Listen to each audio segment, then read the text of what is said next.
السلام علیکم ورحمۃ اللہ وبرکاتہ۔ اعلان کے مطابق پیغام قرآن آن لائن پیغام قرآن ورکشاپ، اس کے تحت تجوید کی اہمیت و فضیلت، اس موضوع پر انشاءاللہ آج خصوصی خطاب کریں گے جناب حضرت مولانا مرغوب الرحمن صاحب قاسمی دامت برکاتہم انشاءاللہ۔ اس سے قبل پروگرام کو شروع کرنے کے لیے قرآن کریم کی آیات بابرکات کی تلاوت کے لیے ہم دعوت دیتے ہیں عزیزم محمد ریحان کو کہ آپ قرآن کریم کی آیات بابرکات کے ذریعے سے آج کی نشست کا آغاز کریں۔ محمد ریحان۔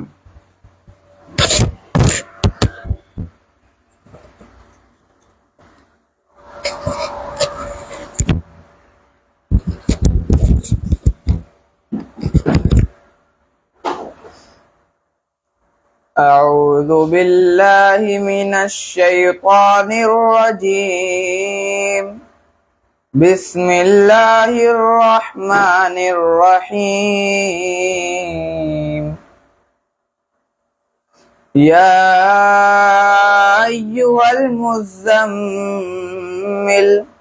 قم الليل إلا قليلا نصفه وانقص منه قليلا أو زد عليه ورتل القرآن ترتيلا إنا سنلقي عليك قولا ثقيلا إن ناشئة الليل هي أشد وطئا وأقوم قيلا إن لك في النهار سبحا طويلا واذكر اسم ربك وتبتل إليه تبتيلا صدق الله العظيم۔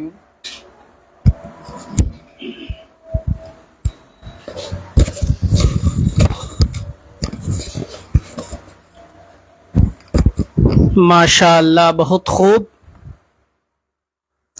قرآن کریم کے آیات بابرکات کی تلاوت کے بعد آئیے سب سے پہلے ہم سنتے ہیں تجوید کی اہمیت و فضیلت کے حوالے سے جناب حضرت مولانا مرغوب الرحمن صاحب قاسمی دامت برکاتہم، معاون محتمم جامعہ مدنیہ سبل پور پٹنہ، صدر رابطہ مدارس اسلامیہ عربیہ بہار کا خصوصی خطاب۔ ہمارے احباب سے گزارش ہے کہ دیگر لوگوں تک اس لنک کو شیئر کریں تاکہ زیادہ سے زیادہ لوگ جڑ سکیں اور تجوید کی اہمیت و فضیلت سے استفادہ کر سکیں۔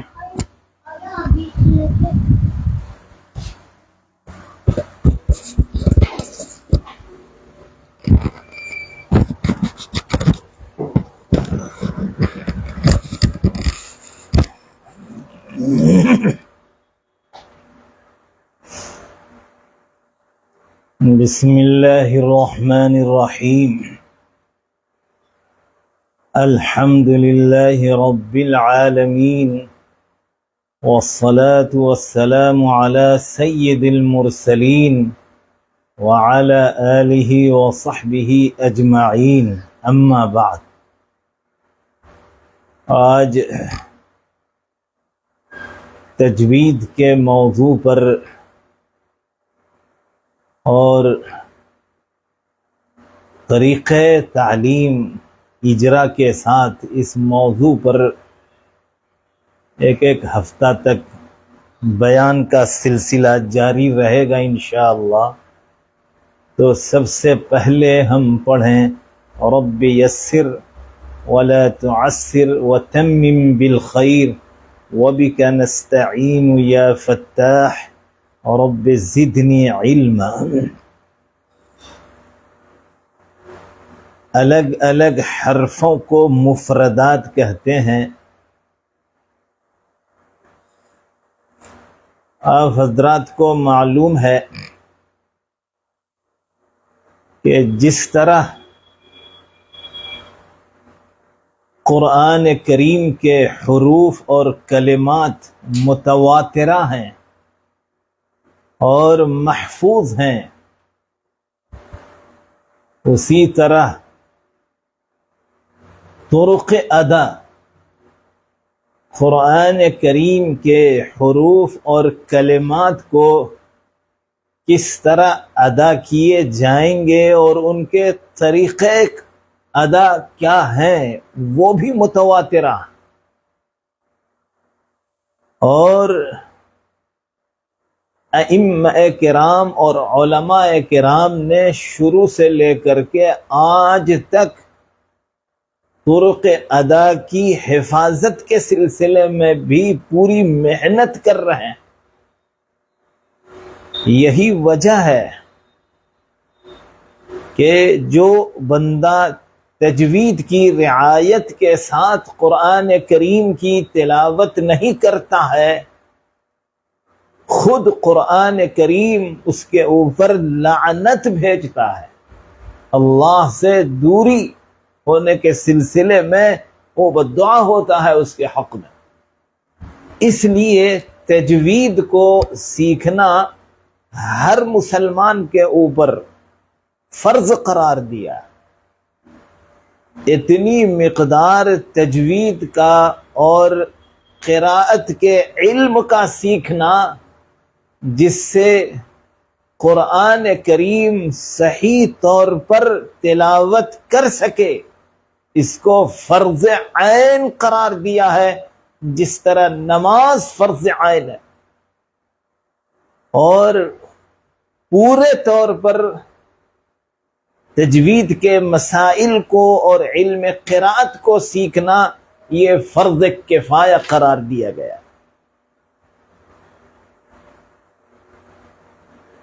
حدیث شریف میں آتا ہے ان اللہ یحب ان یقرأ القرآن کما انزل،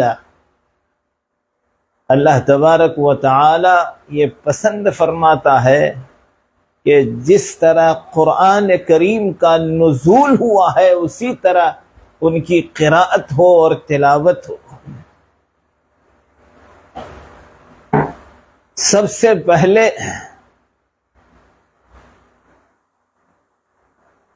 قرآن کریم کی آیت ہے، آپ دیکھیں اور پڑھیں، فرمایا وَرَتِّلِ الْقُرْآنَ تَرْتِيلًا، اے محمد صلی اللہ علیہ وسلم آپ قرآن کریم ترتیل کے ساتھ پڑھیے۔ ترتیل کے معنی صاف صاف حروف اور کلمات کو ادا کر کے پڑھنا۔ حضرت علی کرم اللہ وجہہ فرماتے ہیں الترتیل هو تجوید الحروف ومعرفت الوقوف، الترتیل هو تجوید الحروف ومعرفت الوقوف،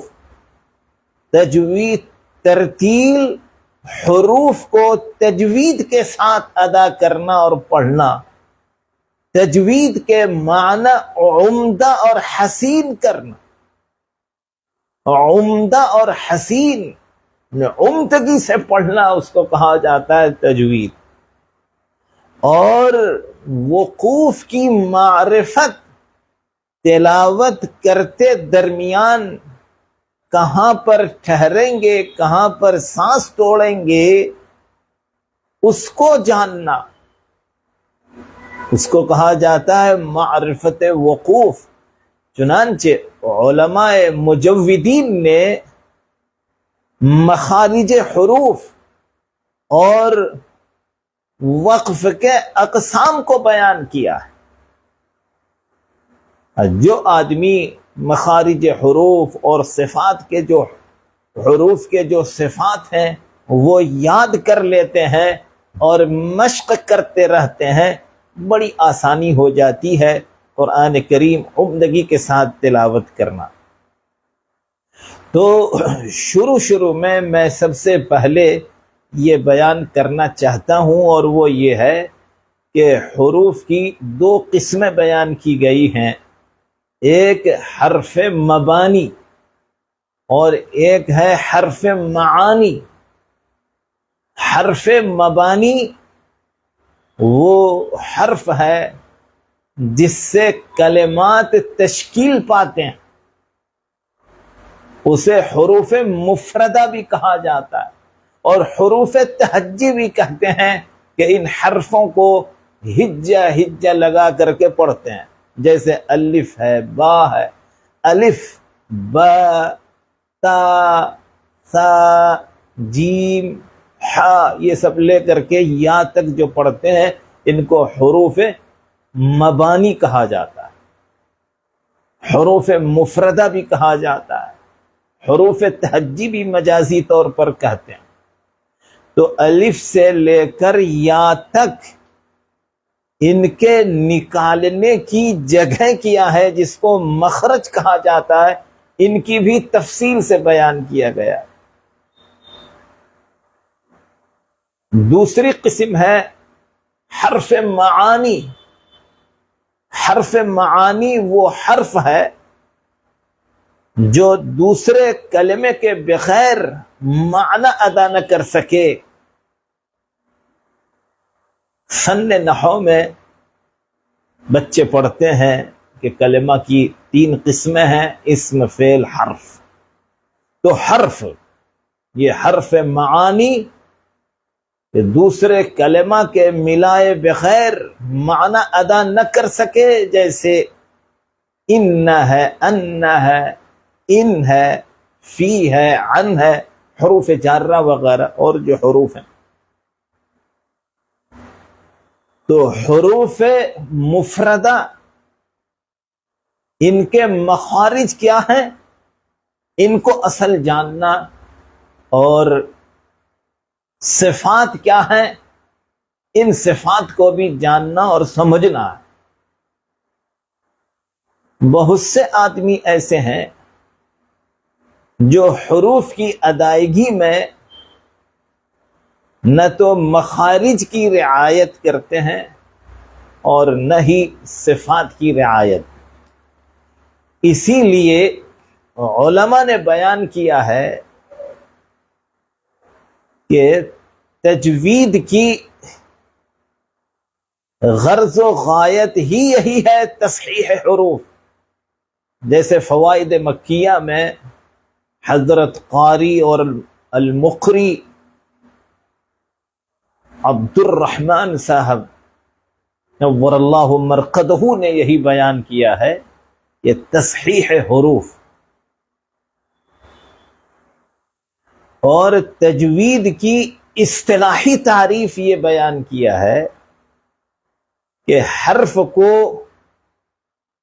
اپنے مخرج سے ادا کرنا اور صفات کی رعایت کے ساتھ ہر حرف کو اس کے مخرج سے ادا کرنا اور صفات کی رعایت کرتے ہوئے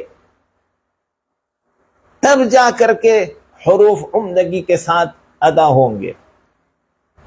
اچھا، جب حروف کی ادائیگی میں غلطی کرتے ہیں تو غلطی کی 2 قسمیں بیان کی گئی ہیں۔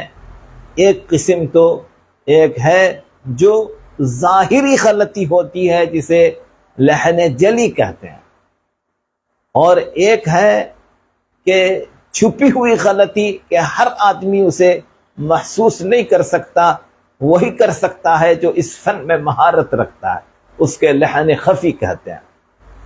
لحن جلی کی مثالیں دی گئی ہیں فوائد مکیہ کے اندر۔ مثال کے طور پر ہم 1-2 کی طرف اشارہ کرنا چاہتے ہیں، اور وہ یہ ہے کہ بعض آدمی حرکات کو کبھی بڑھا کر کے پڑھتے ہیں اور کبھی گھٹا کر کے بھی پڑھ دیتے ہیں۔ سورہ فاتحہ کے اندر ہے ایاک نعبد و ایاک نستعین، تاکہ اوپر زبر ہے، اور زبر کے بارے میں لکھا ہے جلدی پڑھیں، تھوڑا بھی نہ کھینچیں۔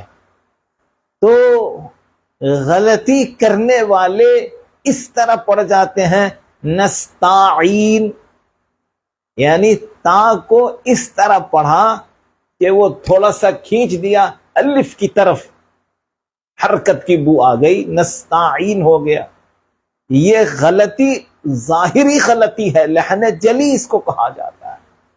اسی طرح آدمی پڑھتا ہے ریب فیہ، فرمایا یعنی الف لام میم ذالک الکتاب لا ریب فیہ، لا ریب فیہ، با پر زبر ہے، زبر کو جلدی پڑھیں، تھوڑا بھی نہ کھینچیں، تو وہاں پڑھتا لا ریب فیہ، با الف زبر با کر دیتا، تو معنی کے اندر تو غلطی ہو گئی۔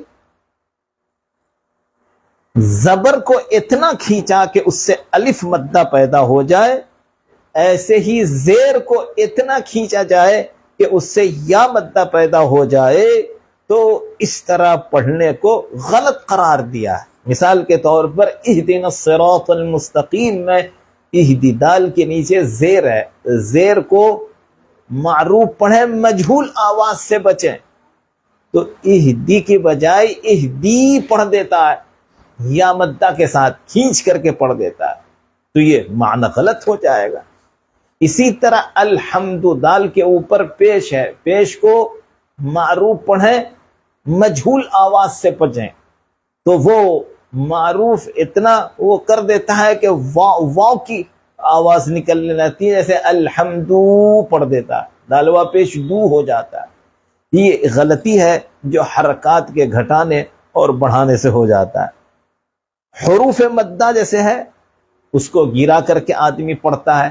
مثال کے طور پر سورہ قل هو اللہ احد میں وہ پڑھتے ہیں لم یولد، لم یولد ہے تو اس کو پڑھ دیتے ہیں لم یولد، یا واو پیش یو، یہاں پر واو مدہ ہے، واو ساکن، واو ساکن سے پہلے پیش ہے یا کے اوپر واو مدہ، واو مدہ کو ایک الف کے برابر کھینچ کر کے پڑھنا چاہیے، تو وہاں پڑھنے والا پڑھ دیتا ہے لم یولد، تو واو کو حذف کر دیا۔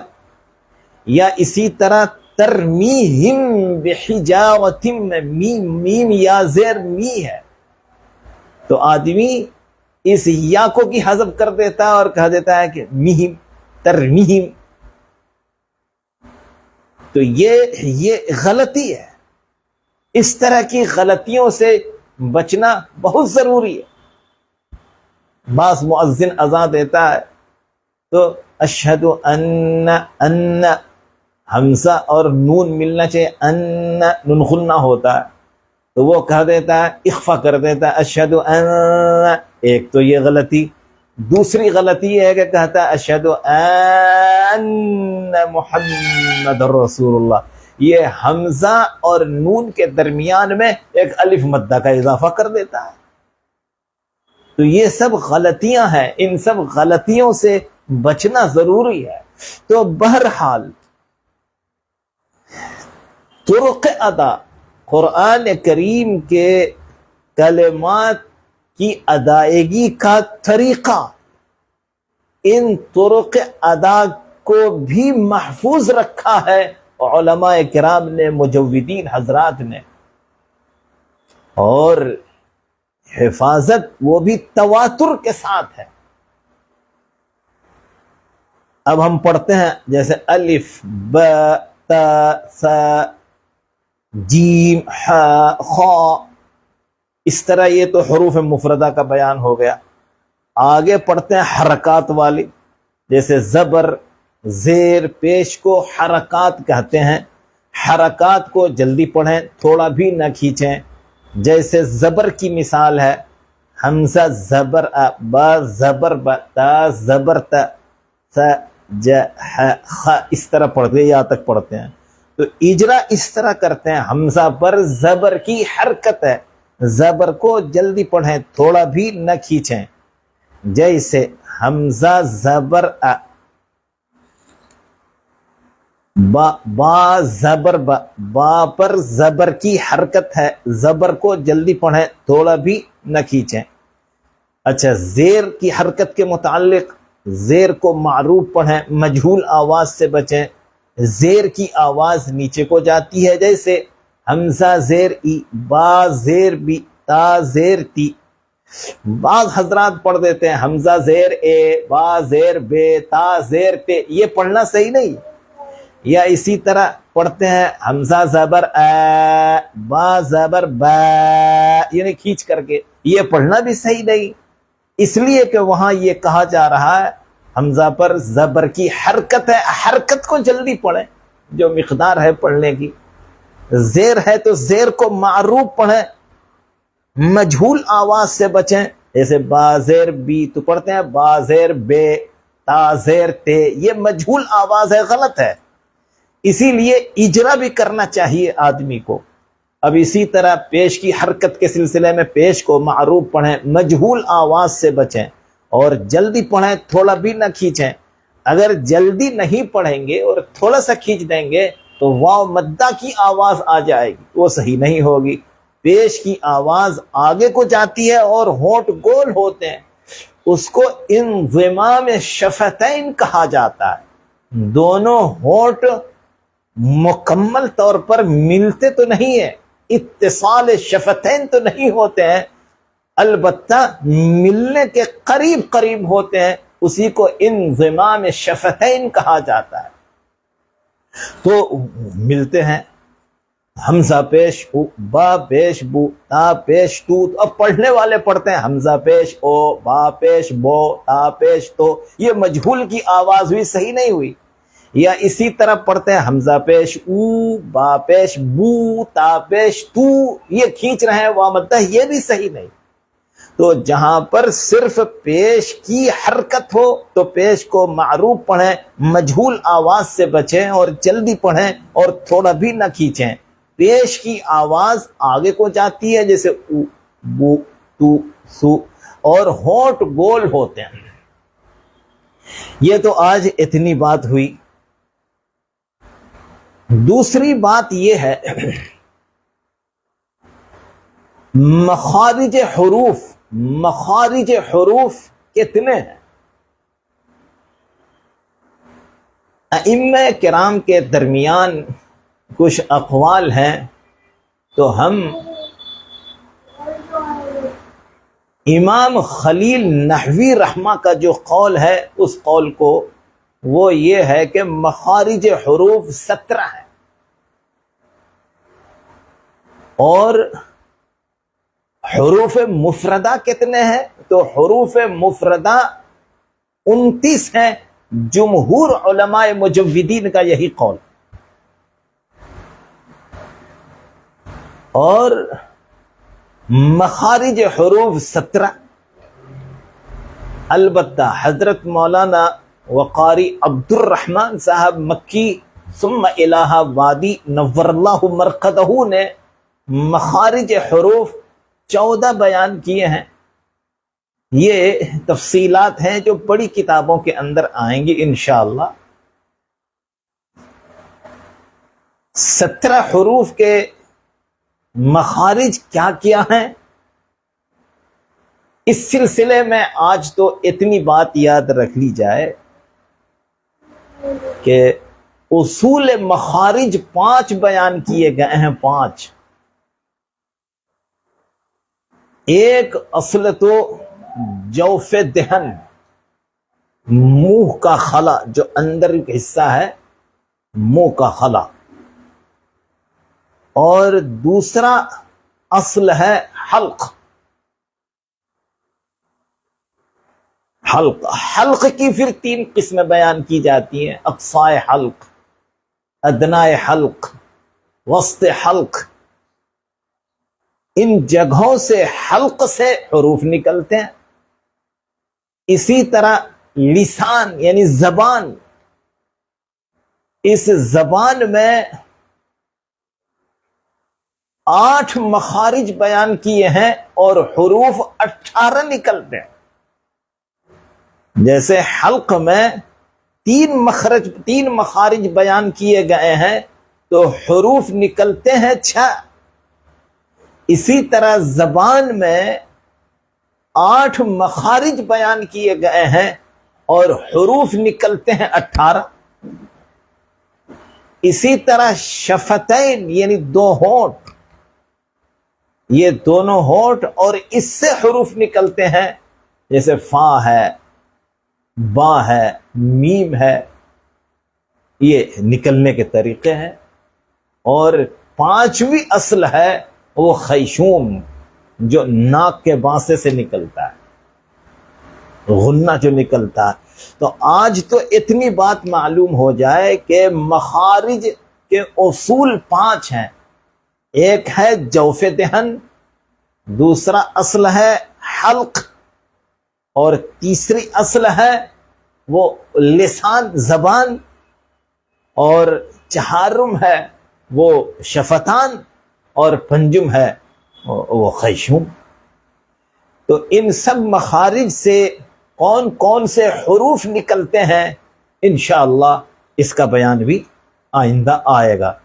اتنی بات ہم سب یاد رکھیں کہ جس طرح قرآن کریم کے حروف اور کلمات کی حفاظت شروع سے ہوتی ہوئی آ رہی ہے اور یہ متواترہ ہیں، اسی طرح ان کے یعنی طرق ادا یعنی قراءت اور تلاوت کرنے کے جو طریقے ہیں، ادائیگی کے جو طریقے ہیں، وہ بھی شروع سے ہوتے ہوئے آ رہے ہیں اور آج تک چل رہا ہے یہ سلسلہ۔ اب اگر جو بندہ قرآن کریم کو پڑھتا ہے اور تجوید کے ساتھ پڑھتا ہے وہ ثواب کا مستحق ہوتا ہے، اور جو بندہ تجوید کی رعایت کر کے نہیں پڑھتا ہے، اب ظاہر سی بات ہے اس کو تو گناہ ہوگا غلط پڑھنے کی وجہ سے۔ فوائد مکیہ کے اوپر ہمارے استاذ ہیں حضرت مولانا قاری جمشید صاحب، استاذ تجوید دارالعلوم دیوبند دامت برکاتہم، انہوں نے حاشیہ مرضیہ کے نام سے لکھا ہے فوائد مکیہ پر۔ شروع میں لکھا ہے کہ حضرت قاری عبداللہ صاحب اور حضرت قاری عبد الرحمن صاحب یہ دو بھائی تھے، اور یہ دونوں پڑھتے تھے مکہ مکرمہ میں مدرسہ سولتیہ میں، سولتیہ مدرسہ میں پڑھتے تھے، اور ان دونوں کو پڑھاتے تھے حضرت قاری سعد صاحب مصری نور اللہ مرقدہ۔ جب دونوں بھائی پڑھ کر کے عمدہ ترین پڑھنے لگے تو ایک روز قاری عبداللہ صاحب نے خواب میں دیکھا حضرت جناب نبی کریم صلی اللہ علیہ وسلم خواب میں فرما رہے ہیں کہ عبد الرحمن کو ہندوستان بھیج دو۔ چنانچہ خواب سے بیدار ہوئے تو بڑی خوشی ہوئی۔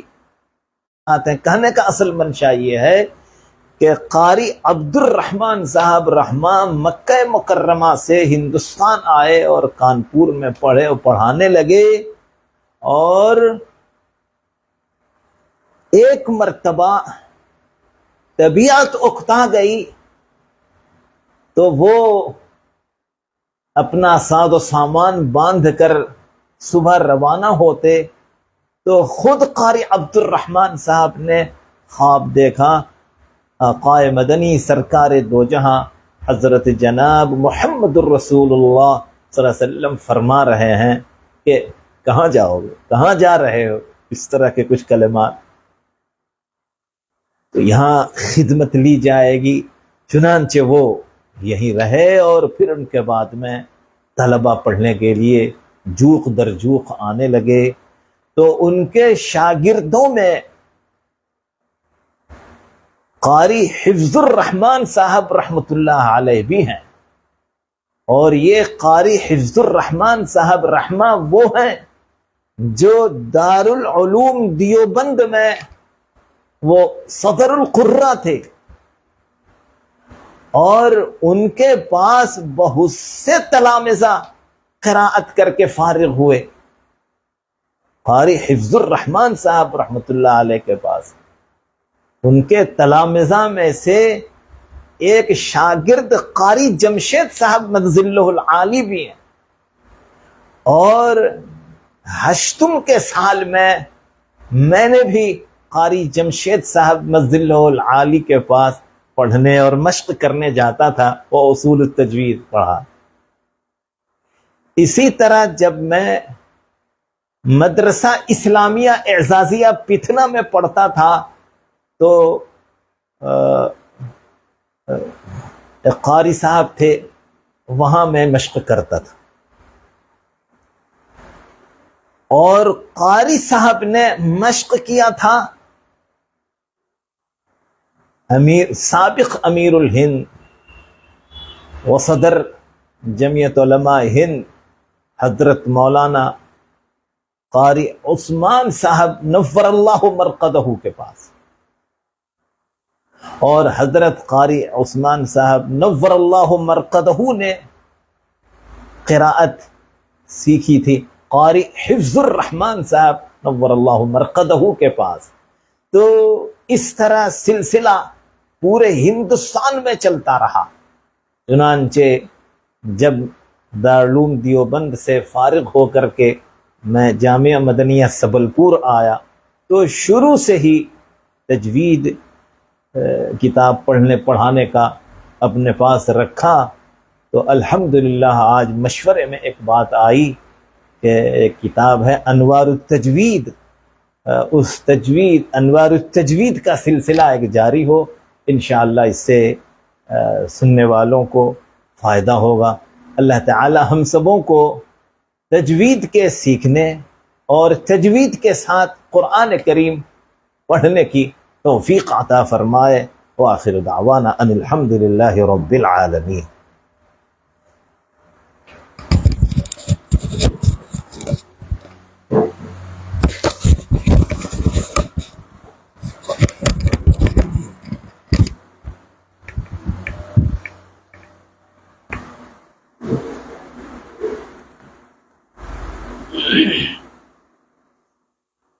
ماشاء اللہ، بہت خوب.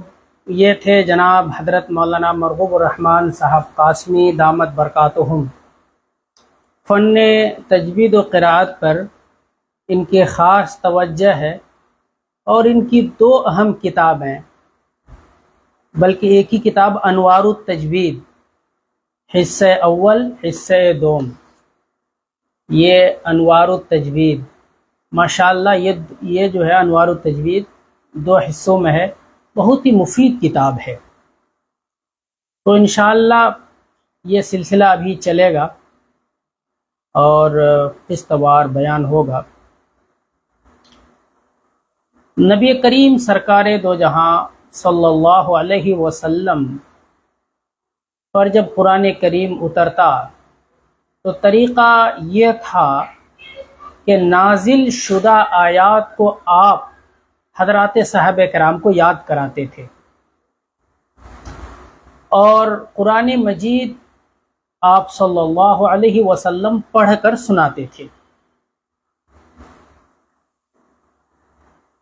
نبی کریم سرکار دو جہاں صلی اللہ علیہ وسلم حضرات صحابہ کرام کو یہ نصیحت بھی کرتے تھے کہ جو شخص قرآن پڑھے تو اسی طرح پڑھے جس طرح سے قرآن نازل ہوا.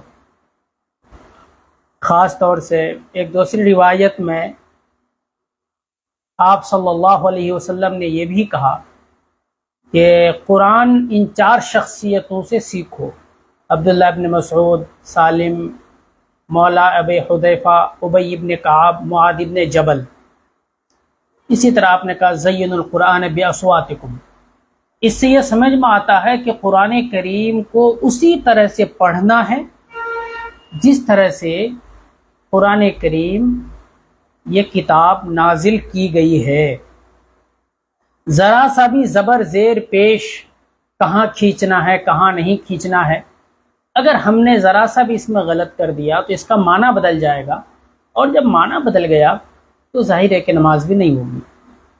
تو یہ صرف علماء کرام ائمہ ان کی ذمہ داری نہیں ہے، یہ عام لوگوں کی بھی ذمہ داری ہے کہ قرآن کریم کو پڑھنا سیکھے تجوید و قراءت کی خصوصی رعایت کے ساتھ۔